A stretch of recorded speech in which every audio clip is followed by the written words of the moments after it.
Fox matchup notes, Fox Ditto. Overview. This matchup is based on smart neutral play and decision making, as one punish could lead to death. This also means that consistency with punishes is quite important in maintaining a lead. Both players are playing the same character, so the matchup is heavily based around outplaying the opponent. But reverse edgeguards and gimps happen pretty often, which is why many people don't enjoy the Ditto. Since this is the Ditto though, I'm not going to explain the moves from two character perspectives. Instead, I'm just going to explain the moves in a general sense. That goes the same for things like punish game and neutral. Instead, I'll just compile it all into one. Nair. It's a quick move, but you have a variety of counters if you see it coming. You can CC it and punish until 70%, but if you read it wrong, the opponent can get a punish from it using a different move. If opponent uses it too high in shield, it can be commonly shield grabbed or countered by a fast out of shield option. If Fox manages to get it low enough in shield however, strong rushdown with shine pressure can occur.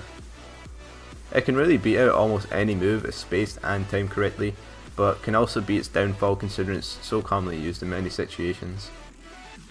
Dash dance. Smart dash dances are really powerful in the Ditto, however many Foxes are predictable and don't abuse the options from it, or simply don't have the patience. You want to try read the opponent's habits from his dash dance, like reading his dash back with a run and shine. Applying pressure is a good way to force the opponent to do something. Running shine is a good way to counter most things, but good Foxes will abuse his pivot options from his dash dance to easily counter this. Lasers are a way to force an option, but don't leave yourself vulnerable. It can also give up stage control. Dash dance also isn't as potent on some stages, so it can be more difficult / less difficult to deal with depending. Fox's dash dance is incredibly versatile, but it's more about actually using it and knowing the fundamentals of a dash dance. Shine. Obviously a powerful one frame option, and needs to be respected in the neutral as such. Should always be expected. Very important not to be hit by as it leads into huge punishes. Aerials in the correct places are normally the best way to deal with it. Again, because of the nature of the Ditto, outplays are often a way to deal with it, like knowing when the opponent likes to shine. If hit by the shine however, make sure to DI away to make the follow-up more difficult.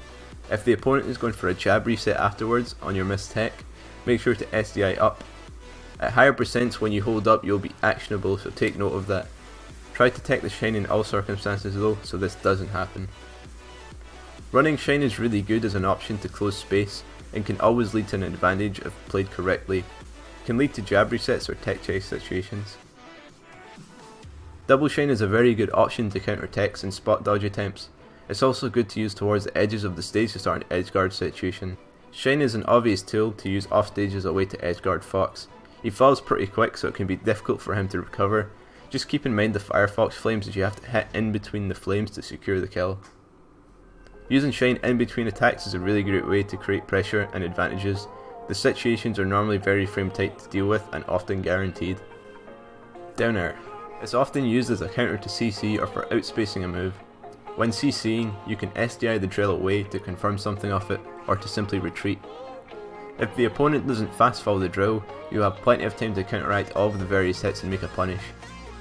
A lot of Foxes like to fall into the habit of full hop drill, which is quite easy to punish with a variety of moves, or by simply dashing away and returning for a punish. Drill into grab or any ground move is not true and is easily countered by shine. Hitting with his moves into shine is often very positive, but is also very committal, so you have to be precise when using it. Pivots are a great way to react to approaches and punish. First few hits can be used to reset the platform when not quick enough for the regular jab reset. However, the more hits of dare are connected, the easier it is to DI out of. Up tilt. This move is normally used for predicting approaches, normally used in the corner as a form of pressure to approach with a mixture of blade dashes. If hit and shield, up tilt can be spot dodge and then shine for a punish. You can perform regular defensive options such as buffering or roll. If it's not hitting your shield and the opponent is just whiffing it, then feint an approach or attack in between the up tilt to something safe like down tilt. It's a small window to punish, but it's very doable. It's really good as a combo tool in FD at mid-high percents, as DIN will make you receive more up tilts, and DIing away can also mean more up tilts, or an edgeguard situation. It's harder to confirm things at lower percents, but can lead into a grab, which is one of your main goals. Down tilt. Fox's tail has lots of range and disjoint, so this move is amazing for a number of reasons. It can be used to stuff approaches from a distance and get knocked down. It can also be used to outspace Shine with its disjoint. It's normally used when the Fox is trying to be patient and make reads, so you can usually tell when the opponent is looking for it.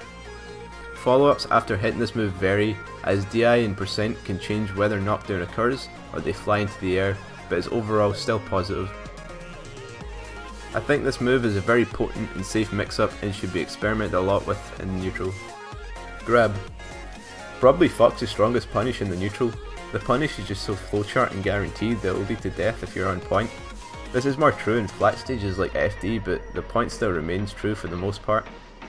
The pressure on shield will force you into shield, which in turn sets up a position for you to be grabbed and vice versa. Shine grab is something you should both use and watch out for. After you've felt out your shield pressure in the opponent, you can predict with shine grabs. The best way to escape them is to buffer roll or spot dodge. A grab is normally a read and movement or was just unexpected, but should easily be avoided otherwise with a quick shine or aerial. Back air. This is Fox's primary spacing move when facing away from the opponent, and is also a common corner pressure tool when used with Shine. It's a really powerful edge guarding tool as it leaves you a little lag and can lead into a Shine spike. It's a hard situation to get out of when in shield. You want to retreat after the Fox decides to jump out of Shine. Any other time will get you punished. Don't take too long to decide though, as the move does deal a lot of shield damage. Jab. Usually used as part of a combo to jab reset, but has various other uses. It's good to use as a way to disrupt movement and possibly convert into a punish through a grab, shine or aerial. Using double jab near the end of a ledge is a good way to get them off and have a chance to catch their landing. To counter things such as this and jab into up smash, make sure to DI/SDI away. Up air.